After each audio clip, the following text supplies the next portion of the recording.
दोस्तों टाटा स्टील की बात करें यहाँ पे बहुत बड़ी गुड न्यूज़ निकल के आ रही है। टाटा स्टील ने अपने शेयर है जो सब्सिडीज कंपनी को जारी कर दिए, यानी शेयर होल्डर को शेयर ऑलरेडी मिल चुके हैं। तो यहाँ पे इस खबर को अच्छे से समझेंगे, इसकी जानकारी एक्सचेंज को दी गई है। इसके अलावा टाटा स्टील देख दो कि पोर्ट टैलबोट में अपने कुछ एम्प्लॉयज की छटनी कर सकते हैं। क्या है ये पूरी खबर, उसको भी समझने की कोशिश करेंगे। वैसे तो टाटा स्टील में 7 सब्सिडीज कंपनी का मर्जर होना है, प्रक्रिया शुरू हो चुकी है। 2 कंपनी का जो मामला पूरा अब सेट होता है वो दिखाई दे रहा है। आने वाले समय में दूसरी कंपनियों का भी मर्जर हो जाएगा।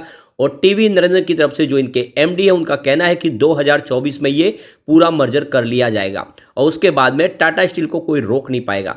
वैसे तो इसकी प्राइस अभी भी बहुत ज़्यादा डिस्काउंट में है। पिछले कई सालों से स्टॉक ने कोई खास दौड़ नहीं लगाई है।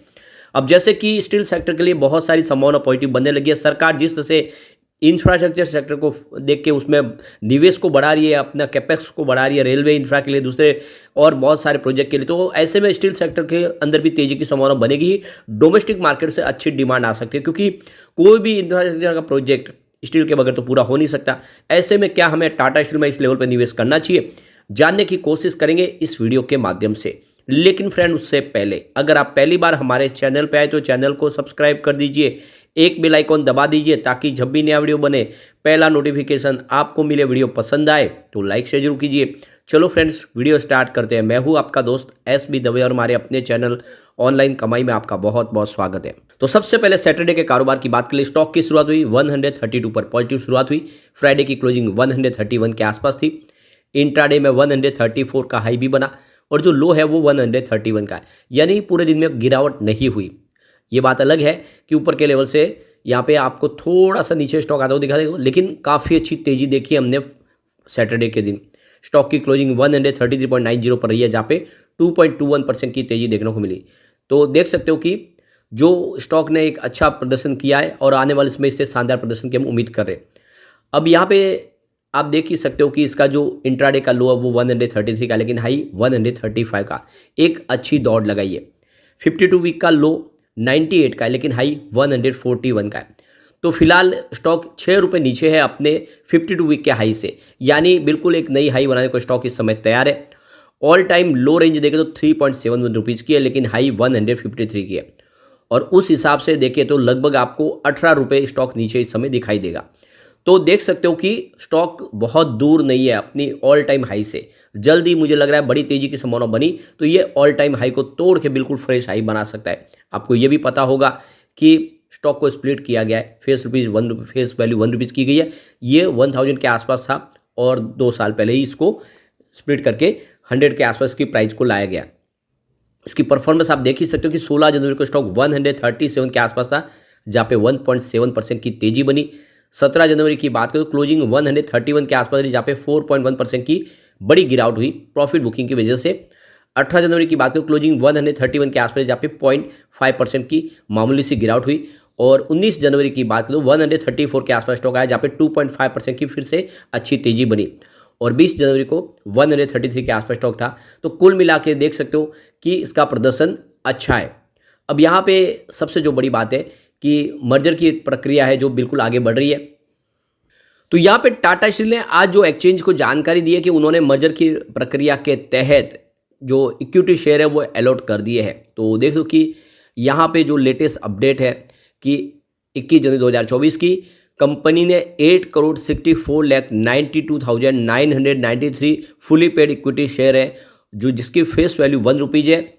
वो एलिजिबल जो शेयर होल्डर्स है TCIL के, जिनकी रिकॉर्ड डेट थी 19/2024, उस रिकॉर्ड डेट के पहले जो भी एलिजिबल थे, जिन्होंने शेयर लिए हुए थे, उनको शेयर यहाँ पे अलॉट करने के लिए अप्रूवल दे दिया है। तो 33:10 के रेशो में शेयर मिलेंगे, यानी जिनके पास भी TCIL के जो 10 शेयर होंगे उसके बदले में उनको 33 शेयर टाटा स्टील के दिए जा रहे हैं और इसको अप्रूवल मिल चुका है। तो NCLT की जो यहाँ पे जो अप्रूवल के बाद में यहाँ पे देखें तो ये जो पूरी एक प्रक्रिया हो रही है जिसमें मर्जर होने जा रहा है, जिसमें इस मर्जर के तहत अब आप देखें तो ये जो शेयर होल्डर एलिजिबल है, जो जिनकी रिकॉर्ड डेट हमारे सामने है 19 जनवरी, उन रिकॉर्ड डेट पे जो भी शेयर होल्डर थे उनको अब शेयर दिए जा रहे हैं। दूसरी तरफ देखें तो 17,019 fully paid up equity share जो टाटा स्टील के है, फेस वैल्यू जिनकी 1 रुपये है, वो अलॉट किए गए हैं TCIL को, यानी देखें तो फ्रैक्शनल शेयर एंटाइटलमेंट ट्रस्ट यानी जो मैनेज किया जा रहा है एक्सिस ट्रस्टी सर्विस की तरफ से, उनको यहाँ पे शेयर ये दिए जा रहे हैं। जो एलिजिबल है उनको शेयर दिए जा रहे हैं। 3310 के रेशो में इनको भी शेयर मिलेंगे, यानी 10 शेयर जिनके पास TCIL के हैं उनको 33 शेयर टाटा स्टील के दिए जा रहे हैं। तो बिल्कुल यहाँ पे ये शेयर अलॉट हो चुके हैं और आप देख सकते हो कि आने वाले समय ऐसे ही एक एक और कंपनी को शेयर दे दिए जाएंगे और आने वाले समय में टाटा स्टील का कारोबार और साइज बढ़ती हुई दिखाई देगी, खर्च में कटौती होगी और ये टाटा स्टील के लिए बहुत बड़ी बात है। दूसरी एक जो बड़ी अपडेट निकल के आ रही है, टाटा स्टील के South Wales Port Talbot steel plant के ब्लास्ट फर्नेस को बंद करने का फैसला कर रही है कंपनी, जिससे करीब 2800 एम्प्लॉयज़ की नौकरी जा सकती है। टाटा स्टील ने कहा है कि अगले 18 महीनों में 2500 लोगों की नौकरी जाएगी, 3 साल में 300 और कर्मचारियों की नौकरी जा सकती है। टाटा स्टील ने कहा है कि नौकरियों की कटौती पर वैधानिक परामर्श लिया जाएगा, लेकिन इसके लिए किसी समय सीमा की जानकारी नहीं दी गई है। भारतीय कंपनी टाटा स्टील ने कहा है कि जो एम्प्लॉयज़ है उनको अपनी इच्छा से नौकरी छोड़ने का मौका दिया जाएगा और प्रभावित कर्मचारियों की मदद के लिए 130 मिलियन पाउंड का सपोर्ट पैकेज भी दिया जाएगा। टाटा स्टील ने कहा है कि चटनी की खबर के बीच में कहा है कि company South Wales Port Albert में जो ब्लास्ट फर्नेस को बंद करने की योजना को आगे बढ़ाने की घोषणा आ चुकी है और टाटा स्टील ने ये फ्राइडे को कहा है कि पहली ब्लास्ट फर्नेस 2024 के मध्य में बंद हो जाएगी और शेष भारी संपत्तियाँ वो साल दूसरी छमाही के दौरान बंद कर दी जाएगी। तो टाटा स्टील की तरफ से जो बयान निकल कर आया है कि जो कार्बन उत्सर्जन हो रहा है उसको कम करने के लिए और अपनी जो वित्तीय घाटा हो रहा है, जो कंपनी को लॉस हो रहा है, उसको रोकने के लिए ग्रीन स्टील का निर्माण कंपनी शुरू करने जा रही है और इसके लिए सरकार की तरफ से भी उनको 500 मिलियन पाउंड की एक बड़ी राहत की घोषणा जो सरकार ने की उसका बेनिफिट मिला है। दूसरी तरफ देखें तो British media outlet the guardian की रिपोर्ट के मुताबिक स्टील स्लैब को रोल करने के लिए साइट की कुछ मिलों को खुला रखने के प्रस्ताव के तहत लगभग 200 नौकरियां बचाई जा सकती है। अब इस मुद्दे पे जो MD और CEO है टीवी नरेंद्र, उनका कहना है कि हम मानते हैं कि इस प्रस्तावित पुनर्गठन की संबंधित व्यक्तियों और समुदाय पर बड़ा प्रभाव पड़ेगा।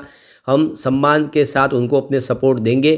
टाटा स्टील के प्रभावित कर्मचारियों के लिए व्यापक सहायता पैकेज के लिए हम करीब 130 मिलियन पाउंड की मदद भी देने जा रहे हैं। तो कुल मिला के देखो कि टाटा स्टील अपनी तरफ से कोशिश करी है, लेकिन अब जैसे कि ग्रीन स्टील का निर्माण कार्य शुरू करना है तो जो पुरानी भट्टियाँ उनको बंद करना ही होगा और इसीलिए कंपनी की तरफ से ये फैसला किया गया, जिसकी वजह से एम्प्लॉयज़ की जॉब जाएगी, लेकिन उसके लिए कुछ रास्ते तलाशे जा सकते हैं। समय है तो कुछ फैसले तो लिए जाएंगे, वैसे उनको सपोर्ट तो दिया जाएगा फाइनेंशियली।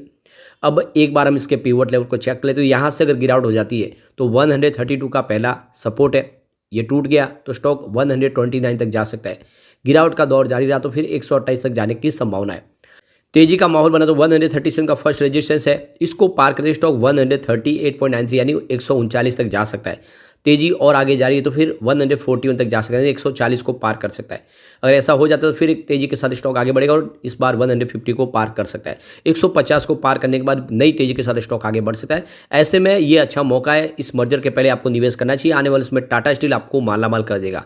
लेकिन फ्रेंड, कोई भी इन्वेस्टमेंट करने से पहले अपने फाइनेंशियल एडवाइजर के बारे में ले ले या अपना खुद का रिसर्च करें, क्योंकि मैंने वीडियो आपके एजुकेशनल पर्पज के लिए ही बनाया। वीडियो पसंद आए तो लाइक से जरूर कीजिए और चैनल को सब्सक्राइब कर दीजिए। Thank you friend.